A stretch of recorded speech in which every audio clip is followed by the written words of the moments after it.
জানেন তো বলেন, কেউ যদি জানেন নবীর ঘুমে ওযু নষ্ট হয় না, প্রশ্ন কেন? কেন উত্তর কে আছেন দেবেন হাত তুলে। তাড়াতাড়ি বাবা, দেরি করুন। হ্যাঁ দেন দেন দেন। আল্লাহ ও বলছে কেন? ও আরে তালে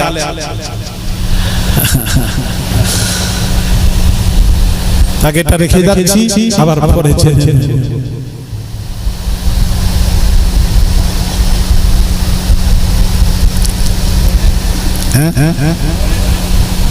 এতদিন শুনেন নেই? কত বছর জলসা হচ্ছে? কত বছর জলসা হচ্ছে?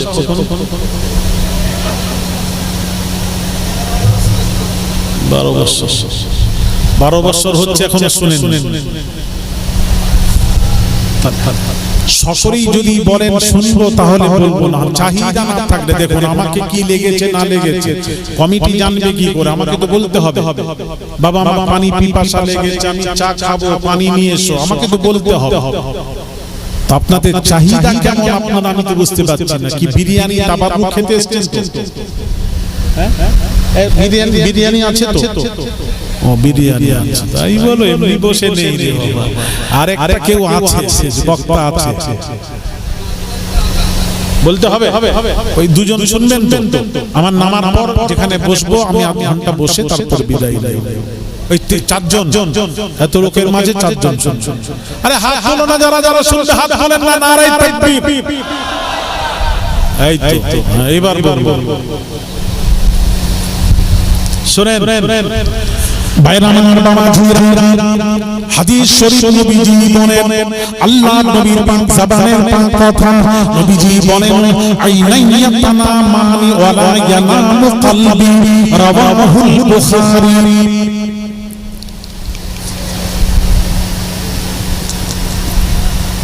এই হাদিসটাকে সামনে রেখে, এই হাদিসটি সামনে রেখে तमाम ফাকিহগণ লিখেছেন নবীজির ঘুমে ওযু নষ্ট হয় না। কারণ কি?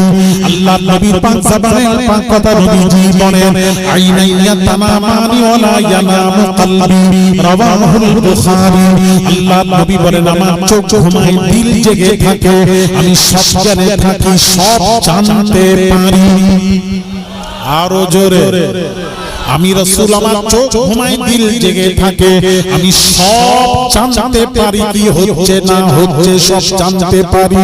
যার জন্য আমার ফাকিহগণ লিখেছেন নবীজির ঘুমে ওযু নষ্ট হয় না। আর আমাদের ঘুমে ওযু নষ্ট হয় কেন?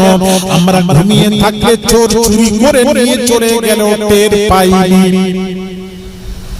আরে কথা বলছেন না কেন? চোর চুরি হয়ে গেছে, তারপর সকালে উঠে দেখছি কোনো খবর নেই।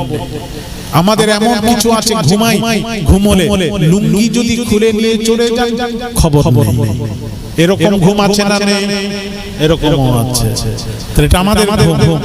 হ্যাঁ, আমাদের ঘুমিয়ে থাকলে হ্যাঁ পেছনের রাস্তা দিয়ে বাতাস বের হলে বুঝতে পারি। এটা আমাদের ঘুম। যার জন্য ঘুম থেকে উঠে ওযু করে নামাজ পড়ো। এটা পৃথিবীর সব গাউসে পাক হোক না কেন, কিন্তু শুধুমাত্র নবীদের ঘুম সম্পর্কে বলা হয়েছে। নবী বলছেন আইনাইয়াতানা মানি ওয়ালা ইয়ানামু কলবি, রাওয়াহুল বুখারী। নবী বলছেন আমার চোখ ঘুমিয়ে থাকে, দিল জেগে থাকে, সব কি হচ্ছে না হচ্ছে সব জানতে পারি, সব জানতে পারি, সব জানতে পারি। যার জন্য এই হাদিসকে সামনে রেখে সমস্ত পৃথিবীর ফাকিহগণ লিখেছেন নবীজির ঘুমে ওযু নষ্ট হয় না। বুঝতে পারলেন?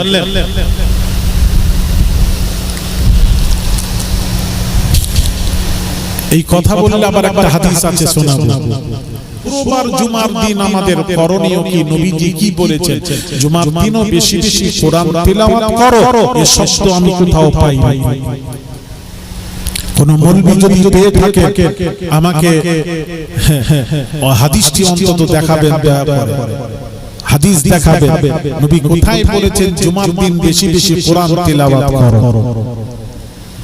জুমার দিন করণীয় কি? নবী জুমার দিন ব্যাপারে কি বলেছেন ওটা একটু শোনাবো, মনোযোগ। ভাইরা আমার, বাবাজিরা, মা বোনেরা, জুমার দিন সম্পর্কে দয়ার নবী রাহমাতুল লিল আলামিন হুজুর ইরশাদ করে, فاكثروا علي من الصلاة في يوم الجمعة فإن صلاتكم معروضة علي. قالوا يا رسول الله صلى الله عليه وسلم كيف تعرض صلاتنا عليك قد عرفت؟ قال فإن الله تعالى حرم على الأرض أن تأكل أجساد الأنبياء فنبي الله حي يرزق. رواه أبو داود ونسائي ابن ماجه দারিমি বাইহাকির হাদিস। আমি হাদিস পড়লাম, কোথায় আছে সব বলে দিলাম, সিয়াসিত্তার হাদিস। নবীজি এবার কি বলছেন জুমার দিন ব্যাপারে একটু শুনুন। ফাকফিরু আলাইয়া বিনাস সালাতি ফি ইয়াউমিল জুমআ। ওরে উম্মতেরা, ও পৃথিবীর উম্মতেরা, জুমার দিনে আমি রাসূলুল্লাহ সাল্লাল্লাহু আলাইহি ওয়াসাল্লামের উপর বেশি বেশি দরুদ ও সালাম পাঠ করবে। জুমার দিন নবী বলেন বেশি বেশি কোরআন তেলাওয়াত করো। জুমার দিন কি বললেন? বেশি বেশি আমি নবীর উপর দরুদ ও সালাম পাঠ করো। তার কারণ ফাইন্না সালাতাকুম মা'রুদাতুন আলাইয়া। নবীজি বলেছেন ওরে উম্মতেরা, জুমার দিন বেশি বেশি দরুদ ও সালাম পাঠ করলে তোমাদের দরুদ ও সালাম আমি রাসূলুল্লাহ সাল্লাল্লাহু আলাইহি ওয়াসাল্লামের কাছে পৌঁছানো হয়। জোরে বলে ফেরেশতা পৌঁছে দেয় উম্মতের দরুদ। আমরা যে পড়বো, একবার পড়ে নিয়ে আমরা একবার পড়ি মুহাব্বতের দরুদ শরীফ। আল্লাহুম্মা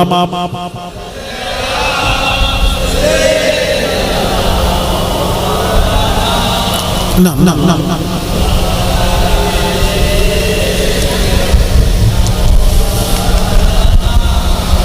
আসলে আমি অসুস্থ, আপনারা জানেন, আমার ঘটনাটা শুনেছেন সবাই।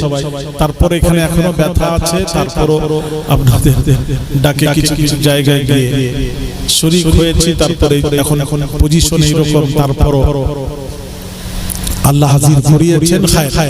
ভাইরা আমার, বাবাজিরা, একটু মনোযোগ দেন।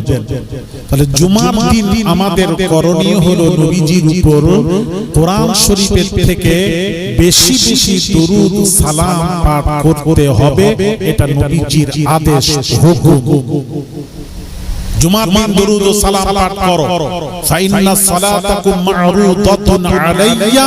তোমাদের দরুদ ও সালাম আমি রাসূলুল্লাহ সাল্লাল্লাহু আলাইহি ওয়াসাল্লামের কাছে পৌঁছানো হয়। ফেরেশতা পৌঁছে দেয়। যেই বলেছেন সাহাবীরা তো প্রেজেন্ট, সাহাবীরা প্রশ্ন শুনে দিলেন। قالوا يا رسول الله صلى الله عليه وسلم كيف تعرض صلاتنا عليك وقد علمت يا رسول الله يا حبيب الله হুজুর, যতদিন আপনি বেঁচে আছেন উম্মতের দরুদ ও সালাম আপনি রাসূলুল্লাহর কাছে, আপনার কাছে পৌঁছানো হয়। ইয়া রাসূলুল্লাহ ইয়া হাবিবাল্লাহ হুজুর, আপনার ইন্তেকাল করার পর, আপনার ওয়াফাতের পর, তখন উম্মতের দরুদ ও সালাম কেমন করে পৌঁছবে? যেদিন আপনি কবরে চলে যাবেন, ইন্তেকাল করবে, আপনাকে জানাজা পড়ে দাফন করা হবে, কবরে থাকবেন, উম্মতের দরুদ ও সালাম কেমন করে পৌঁছবে জানতে ইচ্ছুক।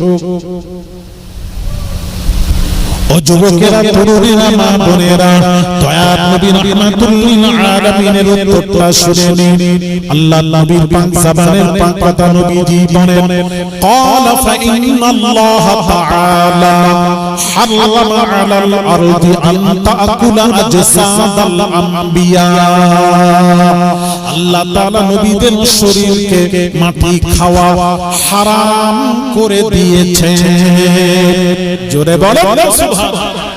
নবীদের শরীরকে মাটি স্পর্শ করতে পারবে না।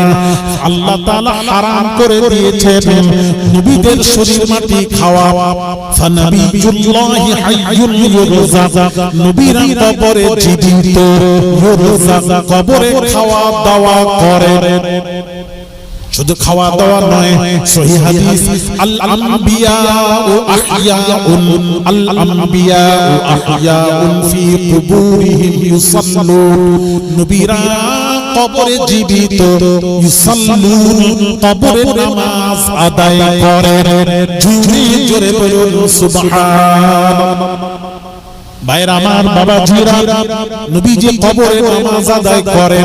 হাদিসটা একটু শুনুন। শান্তে ষষ্ঠীতে সাঈদ ইবনুল মুসাইয়িব রাদিয়াল্লাহু তাআলা আনহু, শান্তে ষষ্ঠীতে ইয়াজিদের অত্যাচারে মাকামে হুররা বলে একটি জায়গা মদিনা শরীফে, ওখানে তাঁবু খাটিয়ে তারা থাকতো। মসজিদুল নববীতে যারা নামাজ পড়তে যেত বাবা, তাদেরকে নামাজ পড়তে যেতে দিত না। লুটহাটের বাজার গরম ছিল, মানুষকে ধরে মারধর, অত্যাচার, জুলুম যা থাকতো ছিনিয়ে নেওয়া হতো, মারধর করা হতো। এই ভয়ে মসজিদুল নববীতে কেউ গেল না। ইয়াজিদের অত্যাচারে মসজিদুল নববীতে কেউ গেল না। ও বাবাজিরা, সাঈদ ইবনুল মুসাইয়িব রাদিয়াল্লাহু তাআলা আনহু, নবী জলিল সাহাবী, তিনি বলছেন আমি একা মসজিদুল নববীতে পৌঁছালাম, এমন সময় কাউকে দেখতে পেলাম না। এমন সময় মসজিদুল নববীতে আযান হচ্ছে, আমি আযানকে দেয় কোন মানুষ দেখতে পাইনি, কোন মুয়াজ্জিন দেখতে পাইনি। গুটি গুটি কদমে হেঁটে হেঁটে হেঁটে হেঁটে মসজিদুল নববী নবীজি রওজার সম্মুখে হাজির হলাম।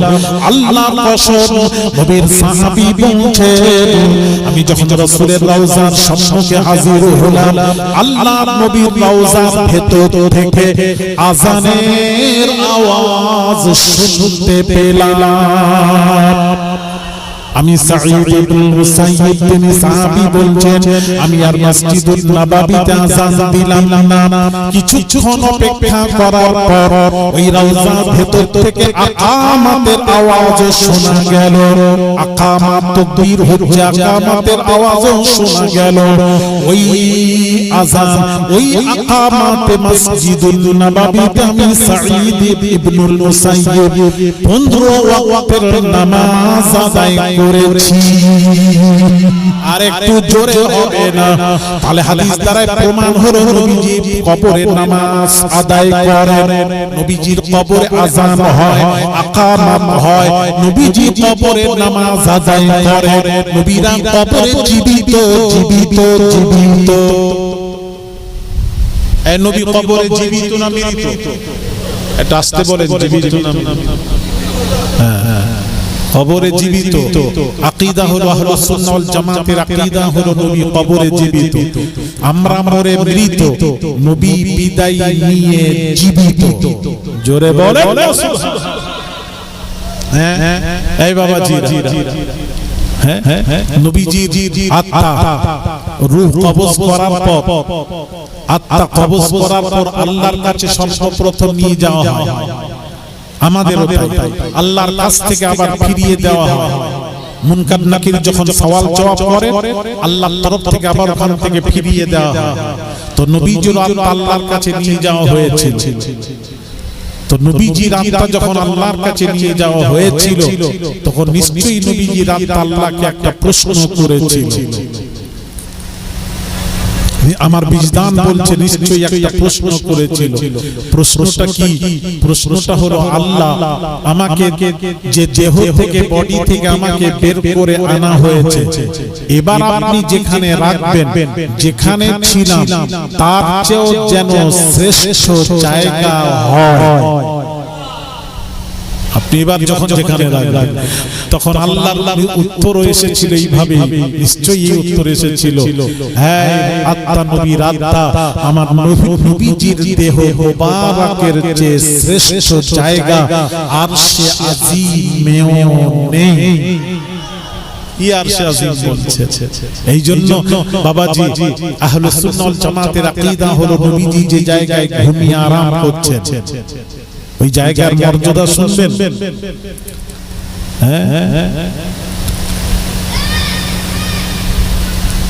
নবীজি যে জায়গায় মদিনার মাটিতে যে মাটিতে ঘুমিয়ে আরাম করছেন ইল্লামা সুম্মা আযারুহু আলাইহিস সালাতু ওয়াস সালাম ফাইন্নাহু আফযালু মুতলাকান হাত্তা মিনাল কাবাতি ওয়াল আরশি ওয়াল কুরসি।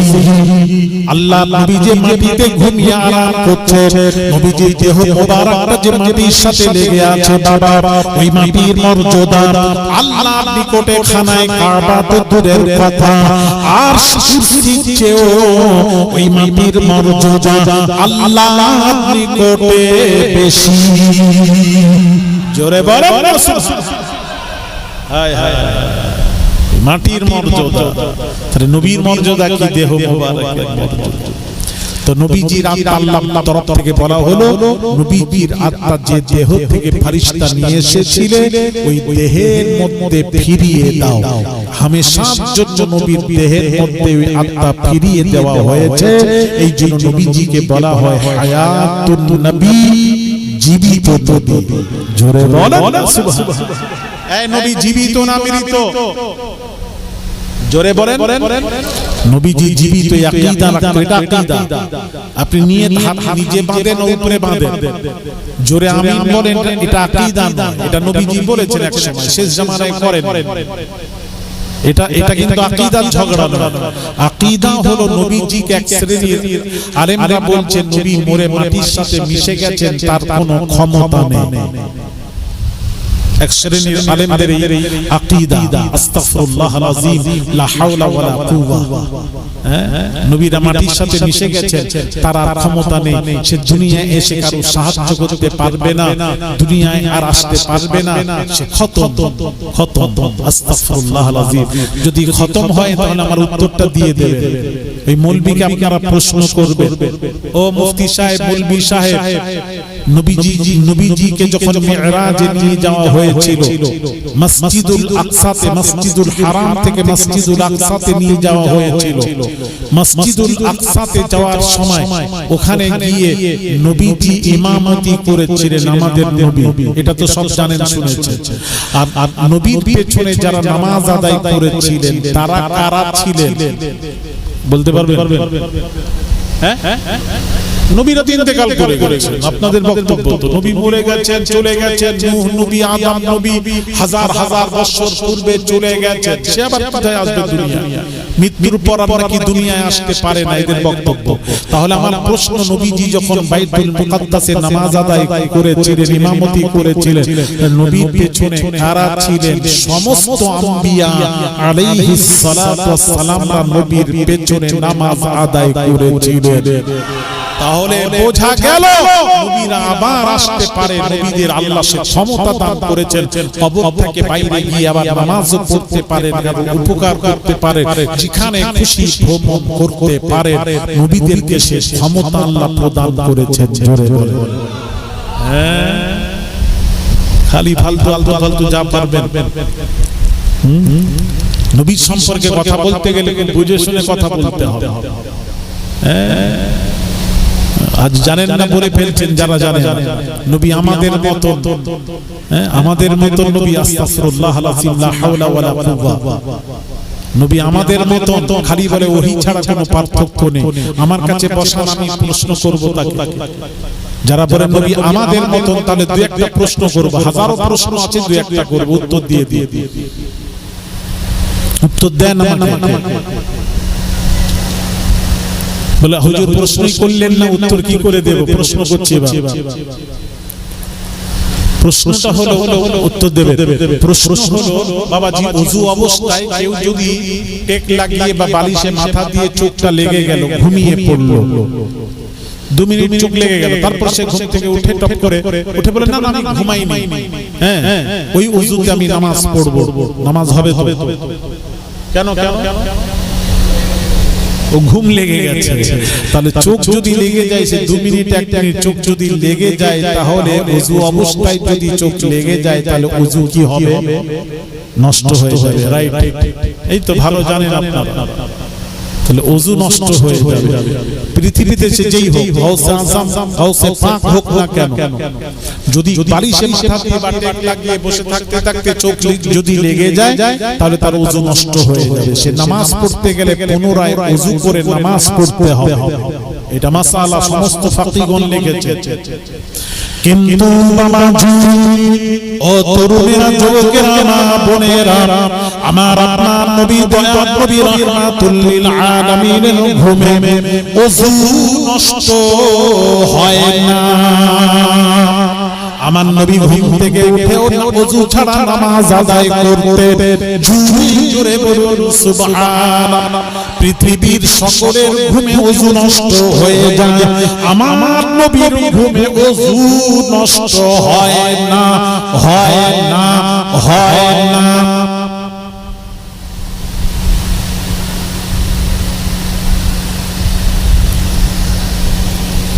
এখানে একটা প্রশ্ন ছিল, আমি একটু অপেক্ষা করলাম যে আপনারা করবেন, তো করলেন না। এখানে একটা প্রশ্ন ছিল, হুজুর সকলের ঘুমে ওযু নষ্ট হয়ে যায়, নবীজির ঘুমে ওযু নষ্ট হয় না কেন? কেন কেন একটা উত্তর ছিল। আপনারা যখন করেননি, আমিও আজকে বলবো না, আশেপাশে যদি কোথাও আসি একটু মনে করে দেবে, আমি এই উত্তরটা দেব, আজকে দেব না। না না, কি করে বলবো? আপনারা শোনার ইচ্ছা নেই, চা খাওয়ার ইচ্ছা আছে, চাটা ঠিক চেয়ে নিচ্ছে। আর আমি কি বলছি এইটুকু মাথায় ঢুকলো না যে হুজুর বললেন সকলের ঘুমে ওযু নষ্ট হয়ে যায়, নবীজির ঘুমে ওযু নষ্ট হয় না। যেই বললাম তখনই তো প্রশ্ন ছিল আপনাদের যে হুজুর কেন নবীজির ঘুমে ওযু নষ্ট হয় না কেন? হুজুর ওটা তো আমি বলবো, প্রশ্ন তো আপনারা করবেন, করলেন না। আপনার